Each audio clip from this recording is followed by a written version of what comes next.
In this video, I'm going to be sharing what I've summarized into 4 tips that have helped me improve my results from first year where I failed my junior exams and finished the year off with a 64% to second year where I finished the year off with the 77% average.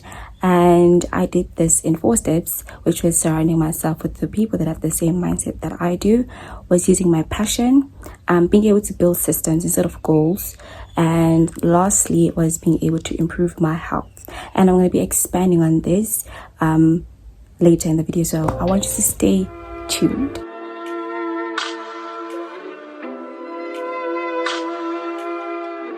Right, so why is it important to surround yourself with people that have the same mindset with you? Whether it could be academics, or it could be faith, or it could be sports, whatever it is. When you surround yourself with the people that have the same mindset as you, it opens a space where they can keep you accountable, right, in whatever you're doing. So them keeping you accountable to your goals is the best thing, because if you start slacking in it, someone is there to remind you, someone is there to pick you up or help you get up when you're falling. So if it so happens that when you stop studying for whatever reason it is, if I have people that have the same mindset as me, they're gonna see that you're not studying. That means you're not gonna be able to produce the result that you want, which is a distinction. And then they'll be like, what's going on? How do we get you working again? And how do you avoid the problem that you came across that made you slack? So it's very important to surround yourself with those people. Besides them being able to keep you accountable, they inspire you, because if you're working towards studying for like 30 hours a week, and you're in that group, and when you end up not studying that 30 hours, you get inspired. It's okay, let me do my 30 hours or even do more, because you're seeing it's okay, these people are working, so let me start working as well. So that is why it's very important to have people with the same mindset as you. So in my case, my friends, which I have friends I had friends, I still have them, what did I had, and in our conversations in first year, it was a realization that as children of God, we cannot be producing mediocre results. We have to strive for excellence, and that is what kept us going throughout this year. You can see we are children of God, we're striving for excellence. So it was not only in academics, as much as academics was the top priority, there were other things as well. We try to make sure that we do our absolutely best, because God has called us to have dominion over everything. So when you're a child of God, strive to do the things to your absolute best. I think it's in Colossians 3 verse 23. Hopefully I'm right with the reference. It says that do everything wholeheartedly. So let's do everything wholeheartedly, and God is gonna add on that, and it's gonna produce the best results. So with those friends, they really helped me, because it was, we are striving for excellence and nothing below that. So in academics, I'm striving for a distinction and nothing below that, right? Cool. Now the second point was being able to find my passion in law. So last year I wasn't really sure if I want to be in law, and I had come across a video during my December holidays where a lawyer was speaking about they had to pray about if they want to continue with their master's degree in science or go into law. And for me, there was just a light bulb, like ding ding ding, you didn't pray about your studies. So I prayed about it, and in a series of days, God has shown me that I really like law, or even love it. I love law, and I'm passionate about it. And in me realizing that I'm passionate about law, I was able to put up goals in place. Long term, I'm planning on doing a PhD in law, and also getting into being an attorney and advocate, also being a judge, or even a chief justice one day. Who knows? Dream big. So I was able to set up those goals, and in setting up those goals, I was also able to figure out, it's okay, since I'm passionate about this, let me start acting like it.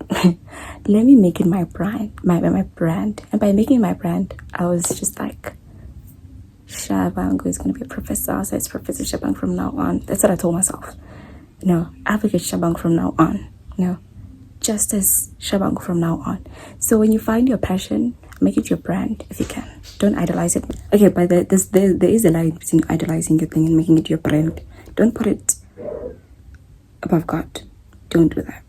Don't do that. So yeah, when you find your passion, use it to fuel you. I used it to use the labeling technique, which in psychology, if you call yourself something, you're gonna start acting towards it. So yeah, I call myself an academic woman, and I worked towards it.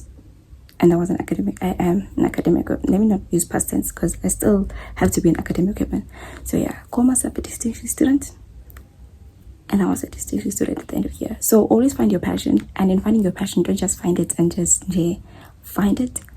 And also find a way to help you in your academics. So that is the second thing. The third thing was setting up systems instead of goals. And I found this principle from Atomic Habits by James Clear. Yes, that's the book. I'm recommending that book. Read it. It's going to help you. Yeah. So with that principle, it's a thing of, okay, fine. Mellow wants to get distinctions in varsity. That's a goal. Then what? Understand? So with that, you build systems to get you to your goal. So my thing was, I know what I was not doing in first year, and I knew what I was doing in first year, but didn't work out. So in second year, I had to build systems. So by building systems, I knew that I never prepared before lectures. I never read my cases. I didn't study well in time, right? So this year, I changed all of that.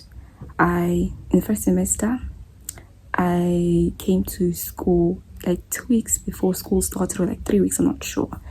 I did that so I can be able to prepare, right? I prepared my room. I decorated my room in such a way that it reminds me of why I am at school. The first thing that I did was put verses in my room to remind me that God is the first thing in my life, right? Second thing I did was I made a vision board and printed it out and put it in my room so I can see where do I want to go, right? And that's the first thing that I did with my room.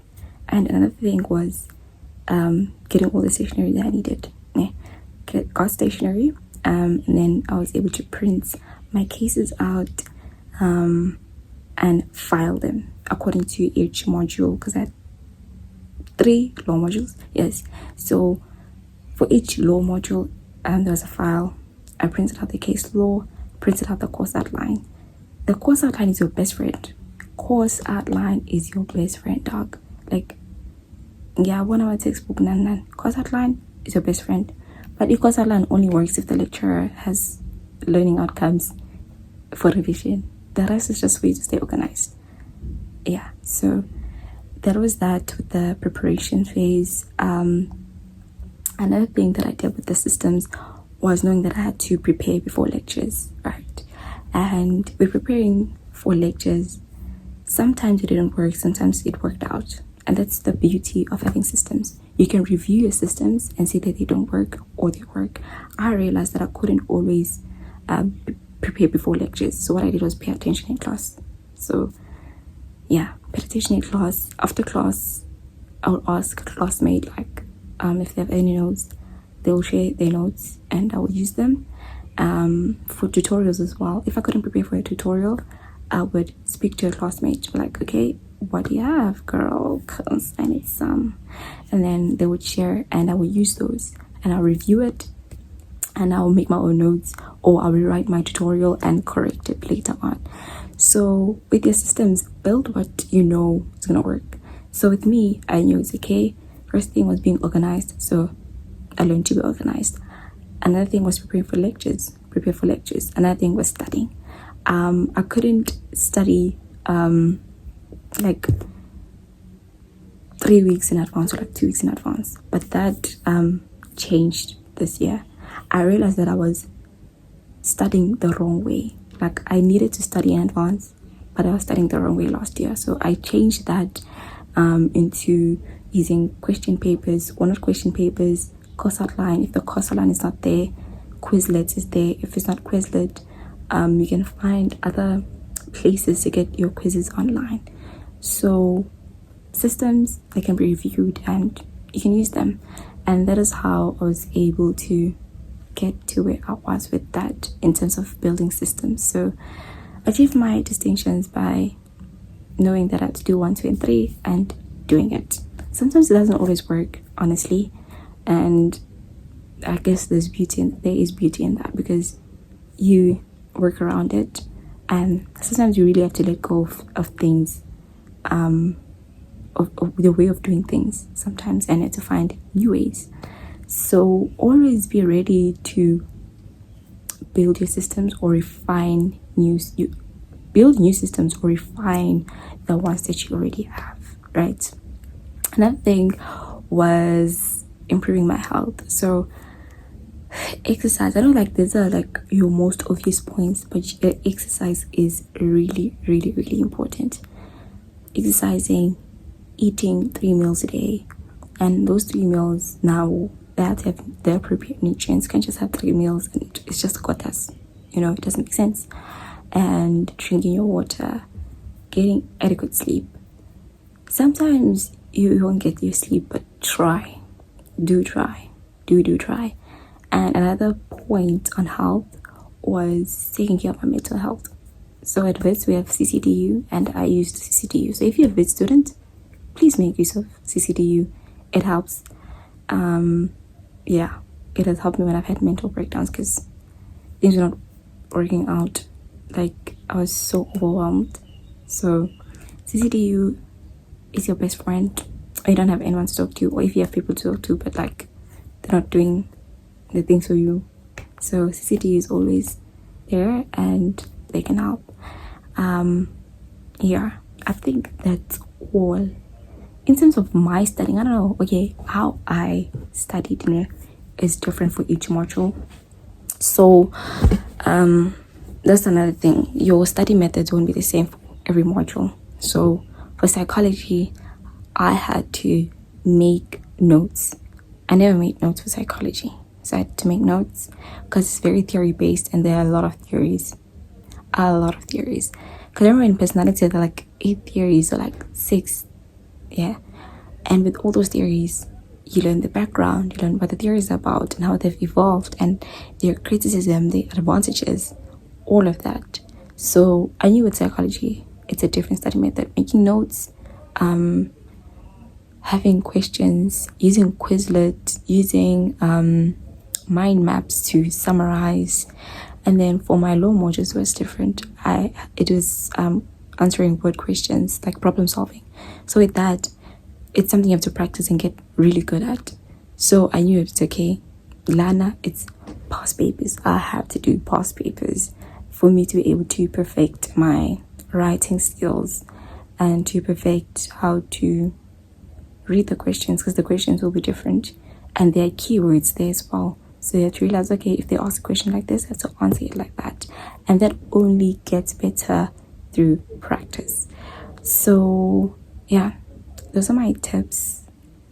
And one last thing. I read scripture before studying or doing my work, and I prayed as well. I think that was the first thing.